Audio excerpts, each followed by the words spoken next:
Heart beat scan ఒక్క second లోనే world class 640 slice city scan ఇప్పుడు మీ విస్టా ఇమేజింగ్ బంజారా హిల్స్ లో.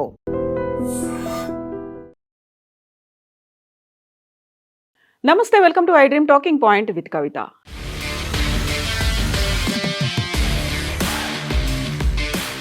ఏప్రిల్ 8న మార్నింగ్ ఏదో జరగబోతోంది అని ప్రపంచమంతా ఎదురు చూసింది. ఇరాన్ను రాతి యుగంలోకి నెట్టేస్తాం, ఈ రాత్రికే ఒక దేశ నాగరికత అంతం అవుతుంది అంటూ అమెరికా అధ్యక్షుడు డొనాల్డ్ ట్రంప్ సంచలన వ్యాఖ్యలు చేశారు. బట్ చివరి నిమిషంలో తన మనసు మార్చుకున్నారు. ఏప్రిల్ 7వ తేదీ రాత్రి ప్రపంచ చరిత్రలోనే అత్యంత ముఖ్యమైన ఘట్టాల్లో ఒకటిగా నిలిచిపోతుంది అంటూ సోషల్ మీడియాలో పోస్టులు పెట్టారు డొనాల్డ్ ట్రంప్. విపరీతంగా బెదిరించారు.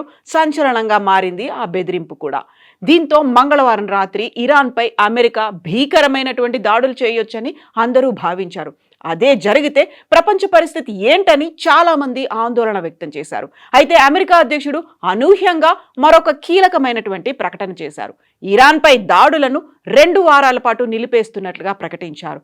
ఇరాన్ అంతం చూస్తామన్న ట్రంప్ అనూహ్యంగా వెనక్కు తగ్గారు. అయితే అమెరికా ఇరాన్ మధ్య కుదిరిన 2 వారాల కాల్పుల విరమణతో ప్రపంచ దేశాలన్నీ ఊపిరి పీల్చుకున్నాయి అనిపించుకున్న కాసేపటికే ఇరాన్ సుప్రీం నేత ముస్తఫా ఖమేనీ నుంచి ఒక బాంబు రూపంలో ప్రకటన వచ్చింది. మా వేళ్లు ఇంకా ట్రిగ్గర్ పైనే ఉన్నాయి, ఇది యుద్ధానికి ముగింపు కాదు, కేవలం ఒక విరామం మాత్రమే అంటూ సంచలనమైనటువంటి ప్రకటన ముస్తఫా దగ్గర నుంచి వచ్చింది.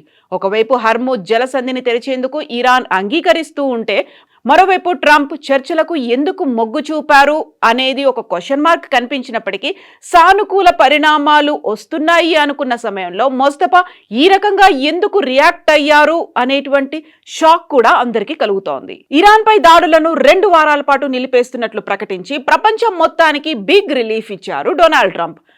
అమెరికా అధ్యక్షుడు అనూహ్యంగా వెనక్కి తగ్గడానికి చాలా కారణాలే ఉన్నాయి అనేటువంటి విశ్లేషణలు ఇప్పుడు వస్తున్నాయి. పాకిస్తాన్ మధ్యవర్తిత్వంతో ఇరాన్పై దాడులు నిలిపేస్తున్నట్టుగా ట్రంప్ స్వయంగా ప్రకటించారు. ఇరాన్తో యుద్ధం మొదలుపెట్టినటువంటి అమెరికా అధ్యక్షుడు ఆ దేశ అగ్ర నాయకత్వాన్ని మట్టుబెడితే కానీ పని పూర్తవుతుంది అని ఫస్ట్ అనుకున్నారు. కానీ ఆ ఇరాన్ నుంచి అనూహ్యమైనటువంటి రీతిలో ప్రతిఘటన ఎదురైంది. దీంతో ఈ యుద్ధాన్ని ఎలా ముగించాలనేది ట్రంప్ అంతుపట్టని వ్యవహారంగా మారింది అనేటువంటి విశ్లేషణ ఇప్పుడు కనిపిస్తోంది. మరికొద్ది రోజుల్లో ఈ యుద్ధం నుంచి అమెరికా తప్పుకుంటుందని ట్రంప్ గతంలోనే ప్రకటించారు. దీంతో పాటుగా ఫస్ట్ 3-4 వారాలన్నారు, ఆ తర్వాత నవంబర్ డిసెంబర్ వరకు కొనసాగే అవకాశాలు ఉన్నాయని ట్రంప్ కూడా చెప్పారు. ఇరాన్తో కయ్యానికి దిగిన ట్రంప్ సొంత దేశంలోనే ప్రజల నుంచి తీవ్ర వ్యతిరేకత వ్యక్తమైంది. ఈ యుద్ధం కోసం భారీ మొత్తంలో ఖర్చు చేయాల్సి రావడం కూడా ట్రంప్కు అమెరికాలో ప్రతికూలంగా మారింది అనేటువంటి వార్తలు కూడా వినిపించాయి. పైకి తీవ్రమైనటువంటి హెచ్చరికలు చేస్తున్నప్పటికీ ఇంటా బయట తీవ్రమైనటువంటి ఒత్తిడి రావడంతో డొనాల్డ్ ట్రంప్ యుద్ధాన్ని నిలిపివేయడానికి సరైన సమయం కోసం ఎదురు చూసి సరైన నిర్ణయమే తీసుకున్నారు అనేటువంటి విశ్లేషణలు చేస్తున్నారు. పాక్ ప్రధాని షహబాజ్ షరీఫ్ ఆర్మీ చీఫ్ ఆసిఫ్ మునీర్తో ఫోన్లో మాట్లాడిన అనంతరం ట్రంప్ మెత్తబడ్డారని, అందువల్లే 2 వారాల కాల్పుల విరమణ అయింది అనేటువంటి వార్తలు కూడా వస్తున్నాయి. ఈ యుద్ధం వల్ల ఇరాన్తో పాటు దాని పొరుగు దేశాలు పశ్చిమాసియా మొత్తం అతలాకుతలం అవుతున్నాయని ట్రంప్కు పాకిస్తాన్ చీఫ్ వివరించినట్టుగా తెలుస్తోంది.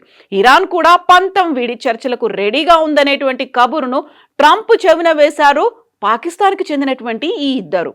ఇరాన్ యుద్ధం మొదలయ్యాక చమురు, వంట గ్యాస్ కొరతతో ప్రపంచ దేశాలు తీవ్రంగా ఇబ్బందులు పడుతున్నాయి. చమురు, గ్యాస్ కొరత ప్రభావం అన్ని రంగాలపైన పడుతోంది. చాలా దేశాలు చమురు ధరలను పెంచాయి, సంక్షోభం కూడా ఎదుర్కొంటున్నాయి. పాకిస్తాన్ అయితే ఈ సంక్షోభాన్ని తట్టుకోలేక స్మార్ట్ లాక్డౌన్ విధిస్తున్నట్టుగా ప్రకటించింది. అమెరికా మరింత తీవ్రంగా ఇరాన్పై దాడులు చేస్తే దాని ప్రభావంతో చమురు ధరలు ఊహించని రీతిలో పెరిగిపోయి ప్రపంచ ఆర్థిక వ్యవస్థపై తీవ్రమైనటువంటి ప్రభావం పడే ప్రమాదం ఉంది అనేటువంటి వార్తలు ప్రపంచాన్ని వణికించాయి. దీనివల్ల అమెరికాపై ప్రపంచవ్యాప్తంగా తీవ్రమైనటువంటి వ్యతిరేకత కూడా మొదలైంది. ఈ విషయం ట్రంప్కి అర్థమైంది. అందుకే యుద్ధం మొదలైన నాటి నుంచి చమురు ధరలు పెరగకుండా చూసేందుకు ట్రంప్ ప్రయత్నాలు చేస్తున్నారు అనేటువంటి వార్తలు వచ్చాయి.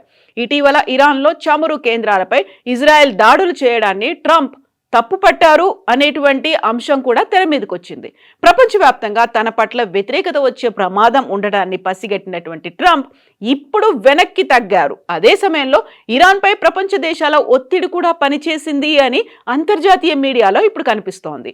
ఇక తమ దేశంపై భీకర దాడులకు అమెరికా సమాయత్తం అవుతుండడంతో యుద్ధం విషయంలో ఇరాన్ నాయకత్వం ఆలోచనలో పడింది. అప్పటి వరకు తన శక్తికి మించి పోరాడినటువంటి ఇరాన్ అమెరికా పూర్తి స్థాయిలో యుద్ధంలోకి దిగితే అపార నష్టం వాటిల్లుతుందని ఇరాన్ నాయకత్వానికి స్పష్టంగా అర్థమైనట్టుగా తెలుస్తోంది.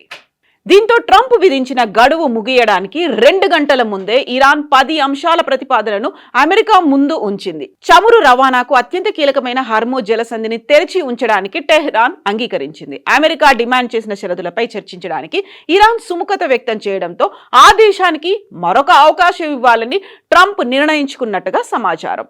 అయినప్పటికీ కూడా తీవ్రమైనటువంటి హెచ్చరికలను మొస్తఫా ఖమేనీ చేశారు అనేటువంటి వార్తలు వస్తున్నాయి. ఇరాన్ అధికారిక మీడియా ద్వారా విడుదల చేసిన ప్రకటనలో మొస్తఫా ఖమేనీ తన దేశ సైన్యానికి కీలకమైనటువంటి ఆదేశాలు జారీ చేశారు అని తెలుస్తోంది. యాక్చువల్గా మొస్తఫా ఖమేనీ ఆరోగ్యం మీద కూడా తీవ్ర స్థాయిలో అనుమానాలు ఉన్నప్పటికీ మొస్తఫా రూపంలోనే ఆయన ఇచ్చినటువంటి ఆదేశాలు బయటకు వచ్చాయని తెలుస్తోంది. తక్షణమే దాడులు నిలిపివేయాలని అన్ని సైనిక విభాగాలను మొస్తఫా ఆదేశించినట్టుగా ఇప్పుడు వార్తలు వస్తున్నాయి. శత్రువుల పట్ల అప్రమత్తంగా ఉండాలని మరొక నోటును కూడా మొస్తఫా అందులోనే వివరించారు. ఇది యుద్ధం ముగింపునకు సంకేతం కాదు, మా వేళ్లు ఇంకా ట్రిగ్గర్ పైనే ఉన్నాయి. శత్రు దేశాలు ఏమైనా దురాక్రమణలకు పాల్పడితే మా పూర్తి బలంతో ధీటుగా సమాధానం ఇస్తాము అంటూ మొస్తఫా చెప్పారని ఆ నోట్లో ఉంది. అయితే ప్రధానంగా ఇప్పుడు ఇరాన్ పెట్టినటువంటి ఆ 10 డిమాండ్లు ఏంటి? కాల్పుల విరమణకు అమెరికా 15 పాయింట్ల సూత్రాల ప్రతిపాదనను పంపింది. చర్చలకు ప్రాతిపదికగా ఇరాన్ 10 డిమాండ్లను అమెరికా ముందుంచింది. అందులో హార్మూజ్ జలసంధిపై ఇరాన్ నియంత్రణను కొనసాగాలి అని చాలా స్పష్టంగా చెప్పింది ఇరాన్. అలాగే అమెరికా విధించిన ప్రాథమిక ఆర్థిక ఆంక్షలను తక్షణమే ఎత్తేయాలని పేర్కొంది. ఇరాన్ భూభాగంపై ఎలాంటి దురాక్రమణలు జరగకూడదని కూడా వెల్లడించింది. అలాగే ఇరాన్లో ఉన్నటువంటి అన్ని స్థానాల నుంచి అమెరికా సైన్యం ఉపసంహరించుకోవాలి, అది తక్షణమే అమలు జరగాలని ఇరాన్ కోరుతోంది. ఇక ఇప్పటిదాకా ఉన్నటువంటి అంచనాల ప్రకారం ఇరాన్కు పూర్తి నష్టపరిహారం చెల్లించాలని ఇరాన్ స్పష్టంగా చెప్తోంది. విదేశాల్లో నిరోధించిన అన్ని ఇరాన్ ఆస్తులు సంపదలను విడుదల చేయాలి అనేటువంటి మాటను కూడా అమెరికా ముందుంచింది ఇరాన్. కాల్పుల విరమణ ఒప్పందాన్ని శాశ్వత పరిష్కారం వైపు తీసుకెళ్లేందుకు ఏప్రిల్ 10వ తారీఖున ఇస్లామాబాద్లో జరిగే ప్రత్యక్ష చర్చలకు రావాలని పాక్ ప్రధాని షహబాజ్ పిలుపునిచ్చారు. దీనిపై వైట్ హౌస్ స్పందించింది. చర్చల ప్రక్రియపై సంప్రదింపులు జరుగుతున్నాయని, దీనిపై తుది నిర్ణయం అధ్యక్షుడు డొనాల్డ్ ట్రంపే తీసుకుంటారని వైట్ హౌస్ వెల్లడించింది. మరోవైపు మొస్తఫా ఖమేనీ తాజా వ్యాఖ్యల నేపథ్యంలో ఇస్లామాబాద్ చర్చలు ఎంతవరకు సఫలం అవుతాయి అనేటువంటి దౌత్య వర్గాలు వ్యక్తం చేస్తున్నాయి. అక్కడే ఆందోళన కూడా వ్యక్తం అవుతుంది. At the same time Mostafa Khamenei నిజంగా ఇందులో ఇన్వాల్వ్ అయ్యారా అనేటువంటి అనుమానాలు కూడా వస్తున్నాయి. ఎందుకంటే మొస్తఫా ఇప్పటికీ కోమాలోనే ఉన్నారు అనేది. మొస్తఫా తరఫున ఇంకెవరైనా ఇలాంటి ప్రతిపాదనలు పెట్టారా, దాని మీద కూడా క్లారిటీ రావాల్సినటువంటి అవసరం ఉంది.